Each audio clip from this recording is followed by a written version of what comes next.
नमस्कार विद्यार्थी मित्रांनो, माझं नाव सुहास भिसे. स्वागत आहे तुमचं सर्वांचं परदा करंट अफेअर्स मराठी या आपल्या मायबोली भाषेतील एज्युकेशनल यूट्यूब चॅनलमध्ये. विद्यार्थी मित्रांनो, आज आहे 6 जानेवारी 2026. आजच्या दिवसाचे जेवढेही चालू घडामोडीचे महत्त्वाचे टॉप प्रश्न बनत असतील ते सर्व प्रश्न आपण या व्हिडिओच्या माध्यमातून पाहणार आहोत. तरी सर्वप्रथम आपण जर नवीन असाल, पहिल्यांदा या चॅनलवरील व्हिडिओ पाहत असाल तर चॅनलला या ठिकाणी अवश्य सबस्क्राईब सुद्धा करून घेऊ शकता. ठीक आहे, चला तर मग आपण आजच्या व्हिडिओला सुरुवात करूया. त्या अगोदर कालच्या व्हिडिओमध्ये जो काही शेवटचा प्रश्न विचारला होता त्या प्रश्नाचं उत्तर जाणून घेऊया. काय होता प्रश्न?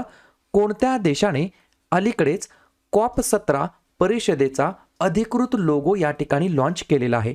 तर बऱ्याच विद्यार्थी मित्रांनी अगदी योग्य उत्तर टाईप करून सांगितलं आहे. पर्याय क्रमांक बी, आर्मेनिया हे या प्रश्नाचं योग्य उत्तर असणार आहे. तर या ठिकाणी स्थानिक युएरेवन ब्लू, एवेरेवन ब्लू, फुलपाखरू अशा प्रकारचं या ठिकाणी लोगोमध्ये या ठिकाणी त्यांचा अधिकृत जो काही लोगो आहे तो या ठिकाणी लॉन्च करण्यात आला आहे. कशाचा? COP17 परिषदेचा. कोणत्या देशाने? आर्मेनिया या देशाने. क्लिअर? आता पाहूया विद्यार्थी मित्रांनो, प्रश्न क्रमांक पहिला. टोटल संपूर्ण व्हिडिओमध्ये 12 प्रश्न असतील. सुरुवातीपासून शेवटपर्यंत व्हिडिओ प्रामाणिकपणे पाहण्याचा प्रयत्न करा. एक एक प्रश्न महत्त्वाचा आहे. तुम्ही कोणत्याही परीक्षेची तयारी करा. प्रश्न क्रमांक पहिला काय आहे? 100व्या क्रमांकाचं अखिल भारतीय मराठी साहित्य संमेलन कोणत्या ठिकाणी आयोजित करण्यात येणार आहे? पहा, तुम्हाला काय विचारलं आहे? 100व्या क्रमांकाचं आणि कधी आयोजित करण्यात येणार आहे? तर लक्षात घ्या कोणत्या ठिकाणी. प्रश्न क्रमांक पहिल्याचं योग्य उत्तर आहे पर्याय क्रमांक डी, पुण्यामध्ये 100व्या क्रमांकाचं अखिल भारतीय मराठी साहित्य संमेलन आयोजित करण्यात येणार आहे. मग सद्यस्थितीमध्ये वर्तमानमध्ये 99 क्रमांकाचं जे काही अखिल भारतीय मराठी साहित्य संमेलन आहे ते कुठे आयोजित करण्यात येणार आहे? तर साताऱ्यामध्ये. कधी? तर 99 क्रमांकाचं 2026 मध्ये आयोजित करण्यात येणार आहे साताऱ्यामध्ये. त्याचे अध्यक्ष असणार आहेत विश्वास पाटील. त्याच्या अगोदरचं 98 क्रमांकाचं आयोजित करण्यात आलं दिल्लीमध्ये. ते आयोजित करण्यात आलं होतं 2025 मध्ये. डॉक्टर तारा भवाळकर त्याच्या अध्यक्षा होत्या. आणि त्याच्या अगोदरचं 97 क्रमांकाचं आयोजित करण्यात आलं होतं अमळनेर या ठिकाणी. मला कमेंट करून सांगा अमळनेर हे नेमकं कोणत्या जिल्ह्यामध्ये येतं? एवढंच कमेंट करून सांगा. 97 क्रमांकाचं 2024 मध्ये झालं. त्यावेळेचं जे काही मराठी साहित्य संमेलन होतं त्याचे अध्यक्ष होते रवींद्र शोभने. या सगळ्या गोष्टी तुम्हाला व्यवस्थितपणे लिहून घ्यायच्या आहेत. ठीक आहे, या ठिकाणी प्रश्न आहे एखाद्या संमेलनाबद्दल, एखाद्या परिषदेबद्दल. तर लगेच काय करूया? झालेल्या किंवा होणाऱ्या ज्या काही परिषदा आहेत त्याच्यावरती चर्चा करूया. लिहून घ्या. 2027 ची SCO शिखर परिषद पाकिस्तानमध्ये आयोजित करण्यात येणार आहे.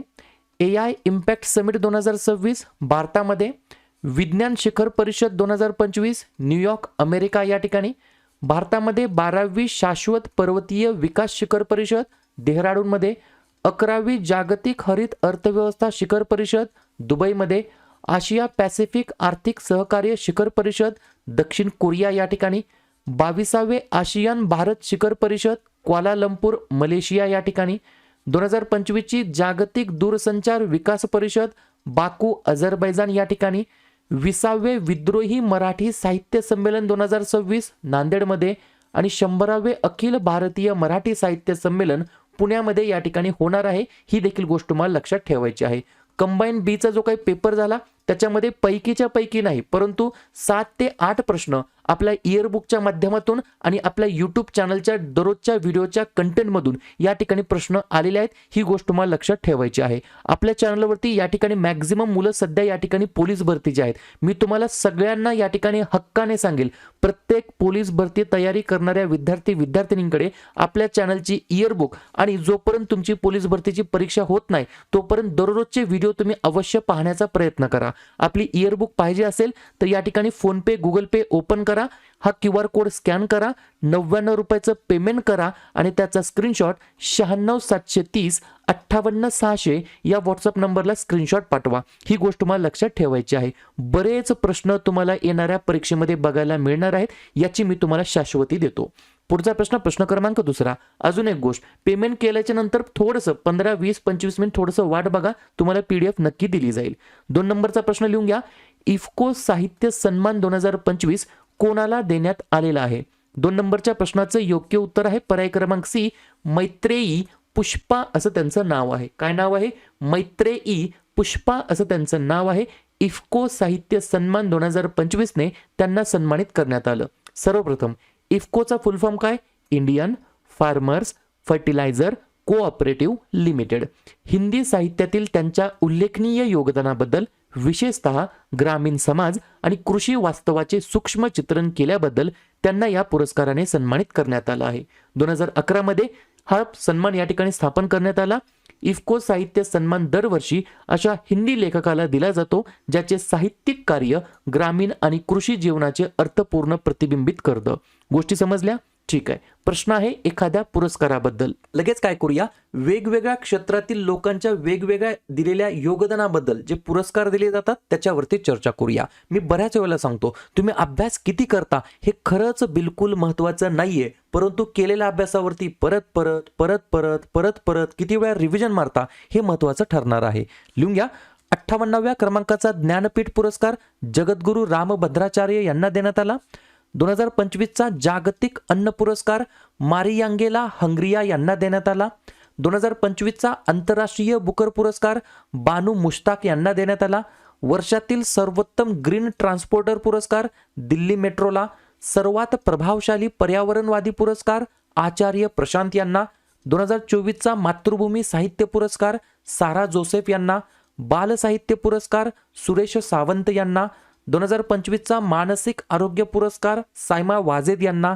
चिंता रवींद्रन पुरस्कार शरण कुमार लिंबाळे यांना. टर्नर पुरस्कार 2025 नेना कालू यांना.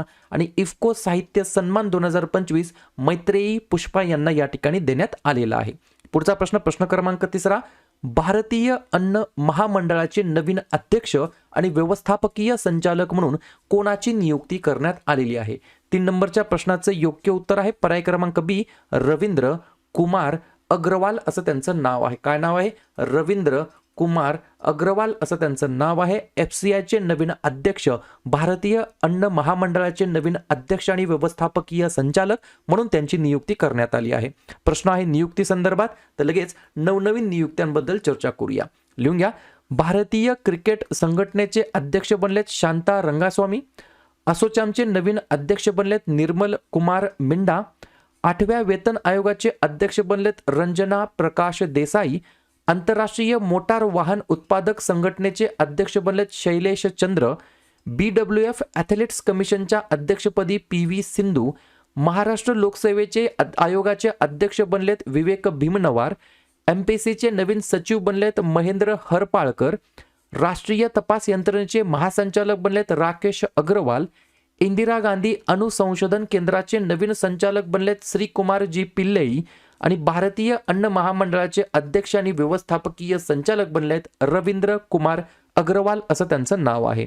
पुढचा प्रश्न, कोणत्या देशाने अलीकडेच क्रिप्टोकरन्सी खाणकाम म्हणजेच मायनिंग आणि देवाणघेवाणीला अधिकृतपणे कायदेशीर मान्यता दिलेली आहे? 4थ्या नंबरच्या प्रश्नाचं योग्य उत्तर आहे पर्याय क्रमांक ए, तुर्कमेनिस्तान नावाचा देश आहे. त्या देशाने officially legalised cryptocurrency mining and exchanges याला या ठिकाणी अधिकृतपणे कायदेशीर या ठिकाणी मान्यता दिली आहे. तुर्कमेनिस्तान कुठे येतो देश? मध्य आशियातील देश आहे, ज्या देशाची राजधानी आहे अशकाबाद. चलन आहे तुर्कमेनिस्तानी मानत आणि अध्यक्ष आहेत सेरदार बर्दीमुहमेडो असं त्यांचं नाव आहे. ठीक आहे. पुढचा प्रश्न, प्रश्न क्रमांक 5, BROचे 29वे नवीन महासंचालक म्हणून कोणाची नियुक्ती करण्यात आलेली आहे? 5व्या नंबरच्या प्रश्नाचं योग्य उत्तर आहे पर्याय क्रमांक डी, हरपाल सिंग असं त्यांचं नाव आहे. काय नाव आहे? हरपाल सिंग असं त्यांचं नाव आहे.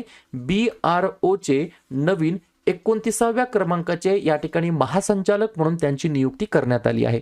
तुम्ही म्हणताल सर BRO म्हणजे नेमकं काय? ब्रो का? बाही का? बिलकुल नाही. BROचा फुल फॉर्म आहे बॉर्डर रोड्स ऑर्गनायझेशन. मराठीमध्ये म्हणता येईल सीमा रस्ते संघटना. स्थापना झाली 7 मे 1960ला. संस्थापक आहेत जवाहरलाल नेहरू. महासंचालक आहेत हरपाल सिंग आणि मुख्यालय आहे दिल्ली या ठिकाणी. पुढचा प्रश्न, प्रश्न क्रमांक 6, भारतीय सैन्याने कोणत्या वर्षी हे वर्ष नेटवर्किंग आणि डेटा केंद्रितचे वर्ष म्हणून घोषित केलेलं आहे? 6व्या नंबरच्या प्रश्नाचं योग्य उत्तर आहे पर्याय क्रमांक सी, 2026 हे वर्ष या ठिकाणी नेटवर्किंग अँड डेटा सेंटरचं वर्ष म्हणून या ठिकाणी डिक्लेअर केलेलं आहे. कोणी? तर आपल्या इंडियन आर्मीने, भारतीय सैन्याने. ठीक आहे. पुढचा प्रश्न, प्रश्न क्रमांक 7, SOAR सोर म्हणजेच काय? Skilling for AI readiness programme हा कोणत्या मंत्रालयाचा प्रोग्राम आहे, उपक्रम आहे, इनिशिएटिव्ह आहे? 7व्या नंबरच्या प्रश्नाचं योग्य उत्तर आहे पर्याय क्रमांक बी, कौशल्य विकास आणि उद्योजकता मंत्रालय या मंत्रालयाचा हा या ठिकाणी सोर प्रोग्राम आहे. सोरचा फुल फॉर्म काय? एस फॉर स्किलिंग, त्याच्यानंतर OAR, सोरचा फुल फॉर्म काय? Skilling for AI readiness. ठीक आहे.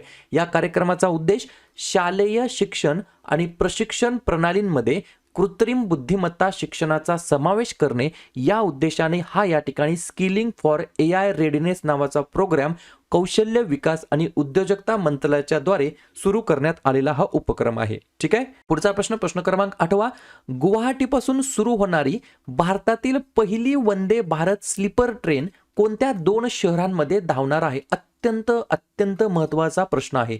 8व्या नंबरच्या प्रश्नाचं योग्य उत्तर आहे पर्याय क्रमांक ए, हावडा ते गुवाहाटी हे या प्रश्नाचं योग्य उत्तर असणार आहे. लक्षात घ्या, प्रश्न का महत्वाचा आहे. एकतर वंदे भारत ट्रेन बद्दल बोलण्यात आलं, त्यातल्या त्यात भारतातील पहिली वंदे भारत स्लीपर ट्रेन बद्दल बोलण्यात आलं, त्याच्यामुळे हा प्रश्न विचारला जाऊ शकतो. ठीक आहे. आणि कोणत्या 2 शहरादरम्यान धावणार आहे? हावडा आणि गुवाहाटी शहरादरम्यान. प्रश्न आहे प्रथम घटनेबद्दल. तर लगेच काय करूया, बाकीच्या नवनवीन प्रथम घटनांवरती चर्चा करूया. लिहून घ्या.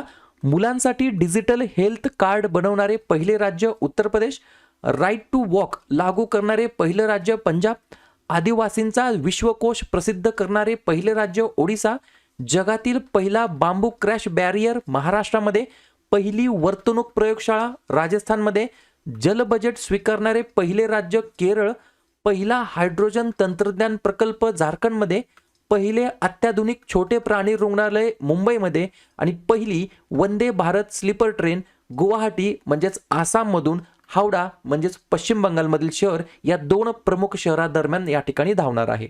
पुढचा प्रश्न, प्रश्न क्रमांक 9वा, नुकतीच दक्षिण पश्चिम हवाई कमांडच्या air officer commanding in chief म्हणून कोणाची नियुक्ती करण्यात आलेली आहे? पहा, तुम्ही एक ऑब्झर्व करा, मागच्या 15-20 दिवसामध्ये किंवा 1 महिन्यामध्ये या ठिकाणी बऱ्याच नियुक्त्यावरती या ठिकाणी प्रश्न आलेले आहेत किंवा बऱ्याच नियुक्त्या या ठिकाणी बदलण्यात आलेल्या आहेत. याच्यावरती सेपरेट व्हिडिओ पाहिजे असेल तर अवश्य कमेंट करा. तर पर्याय क्रमांक D, air marshal Tejinder Singh असं त्यांचं नाव आहे. दक्षिण पश्चिम हवाई कमांडच्या air officer commanding in chief म्हणून त्यांची या ठिकाणी नियुक्ती करण्यात आली आहे. पुढचा प्रश्न, अमेझॉनच्या डंक नसलेल्या मधमाशा कोणत्या देशामध्ये कायदेशीर अधिकार मिळवणाऱ्या जगातील पहिल्या कीटक बनलेल्या आहेत किंवा पहिले कीटक बनलेले आहेत? तर पर्याय क्रमांक सी, पेरू हे या प्रश्नाचं योग्य उत्तर असणार आहे. पुढचा प्रश्न, इलेक्ट्रॉनिक्स घटक निर्मिती योजनेच्या 3ऱ्या टप्प्याअंतर्गत केंद्राने किती नवीन प्रकल्पांना मंजुरी दिलेली आहे? तर पर्याय क्रमांक बी, 22 वेगवेगळ्या नवीन प्रकल्पाला या ठिकाणी मान्यता दिली आहे. या योजनेचा उद्देश इलेक्ट्रॉनिक्स पुरवठा साखळीमध्ये भारताला आत्मनिर्भर बनवणे या उद्देशाने या ठिकाणी या प्रकल्पाला अप्रूव्हल देण्यात आलेला आहे. शेवटचा प्रश्न, 2 जानेवारी 2026 रोजी कोणत्या राज्याने उदासीन भक्तांसाठी आर्थिक सहाय्य योजना सुरू केलेली आहे? तर पर्याय क्रमांक ए, आसाम हे या प्रश्नाचं योग्य उत्तर असणार आहे. या योजनेअंतर्गत राज्यातील 17 संबंधित ब्रह्मचारी वैष्णव भिक्षूंना, जे की मॉन्क असतात, त्यांना या ठिकाणी प्रति महिना 1,500 रुपये आर्थिक मदत दिली जाणार आहे या योजनेच्या अंतर्गत. क्लिअर? तर अशा प्रकारे विद्यार्थी मित्रांनो, हे होतात आजचे 12 प्रश्न. उपक्रम, कंटेंट, हा जो काही प्रयत्न आपण सुरू केलाय मराठी भाषेमध्ये, कसा वाटतो अवश्य कमेंट करत चला. आणि तुमच्यासाठीचा आजचा खास प्रश्न, भारतीय हवाई दलाच्या वायुसेनेचे उपप्रमुख म्हणून कोणाची नियुक्ती करण्यात आलेली आहे? Air marshal Nagesh Kapoor, air marshal Narmadeshwar Tiwari, air marshal Seetapalli, air marshal Ganesh Singh. तर ज्या पण विद्यार्थ्यांनी या प्रश्नाचं योग्य उत्तर येत असेल त्या प्रश्नाचं उत्तर तुम्ही कमेंट बॉक्समध्ये देण्याचा प्रयत्न करा. प्रश्नाचं उत्तर चुकू द्या, बरोबर येऊ द्या, काहीच हरकत नाही. ट्राय करणं, प्रयत्न करणं सर्वात जास्त महत्वाचं आहे. आणि दुसऱ्या दिवशी येऊन आपण दिलेल्या प्रश्नाचं उत्तर हे बरोबर आले की चुकलं, दुसऱ्या दिवशी येऊन नेहमी चेक करणं, अभ्यासामध्ये कन्सिस्टन्सी मेंटेन ठेवणं हे सगळ्यात जास्त महत्वाचं ठरणार आहे. तर लगेच काय करूया, जानेवारी महिन्यातील जेवढेही महत्त्वाचे दिवस असतील त्याच्यावरती आपण एकदा रिव्हिजन टाकूया. लिहून घ्या. 1 जानेवारी DRDO स्थापना दिवस आणि जागतिक कुटुंब दिवस. 2 जानेवारी महाराष्ट्र पोलीस दल स्थापना दिवस. 3 जानेवारी सावित्रीबाई फुले जयंती, महाराष्ट्रामध्ये बालिका दिवस म्हणून. 4 जानेवारी जागतिक ब्रेल दिवस. 5 जानेवारी राष्ट्रीय पक्षी दिवस. 6 जानेवारी बाळशास्त्री जांभेकर जन्मदिवस, महाराष्ट्रामध्ये पत्रकार दिवस म्हणून. 9 जानेवारी प्रवासी भारतीय दिवस, 10 जानेवारी जागतिक हिंदी दिवस, 11 जानेवारी राष्ट्रीय मानवी तस्करी जागृती दिवस आणि लाल बहादूर शास्त्री यांची पुण्यतिथी, 11 ते 17 जानेवारी याच्या दरम्यान रस्ता सुरक्षा सप्ताह, 12 जानेवारी राष्ट्रीय युवा दिवस, स्वामी विवेकानंद यांची जयंती असते आणि आपल्या जिजाऊ माँसाहेबांचा देखील जन्मदिवस असतो, 15 जानेवारी भारतीय सैन्य दिवस, 16 जानेवारी छत्रपती संभाजी महाराज यांचा राज्याभिषेक दिवस, 23 जानेवारी नेताजी सुभाषचंद्र बोस यांची जयंती, 24 जानेवारी राष्ट्रीय बालिका दिवस, 25 जानेवारी राष्ट्रीय मतदार दिवस आणि राष्ट्रीय पर्यटन दिवस, 26 जानेवारी प्रजासत्ताक दिवस 2026 मध्ये आपण 77वा साजरा करीत आहोत आणि आंतरराष्ट्रीय सीमाशुल्क दिवस आणि शेवटचा 28 जानेवारी लाला लजपत राय यांची जयंती. ठीक आहे.